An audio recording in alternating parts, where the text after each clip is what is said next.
Quand est-ce que les règles vont s'assouplir dans les hôpitaux? Oui, la question est posée par de nombreux patients qui suivent par exemple une chimiothérapie et qui sont contraints d'aller seuls à leur rendez-vous éprouvant. La question se pose aussi pour les personnes prises en charge aux urgences ou hospitalisées et qui n'ont pas le droit de voir leurs proches ou trop peu. C'est le choix de la rédaction de RMC, signée ce matin Caroline Philippe.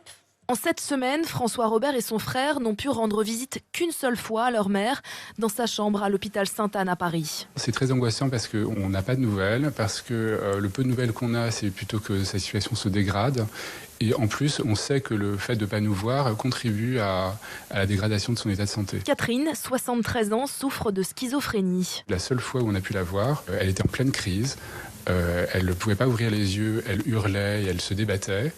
Et quand elle a compris qu'on était là, mon frère et moi, elle s'est apaisée au bout de quelques minutes. Le médecin leur a promis un nouveau rendez-vous dans les prochains jours. Mais les visites ne sont toujours pas autorisées librement. Notre mère a été vaccinée et nous aussi. C'est-à-dire qu'on est tous vaccinés. Et ça change strictement rien, au contraire. C'est un abus de pouvoir total. C'est un manque de considération pour les personnes, pour les patients, pour les familles. En l'absence de directive du ministère de la Santé, chaque établissement décide de ses propres règles, regrette Laurent Frémont, secrétaire général de l'association Tenir ta main, qui défend le droit de visite. On a aujourd'hui des restrictions et des interdictions de visite qui sont disproportionnées, qui sont arbitraires et qui sont souvent absolues.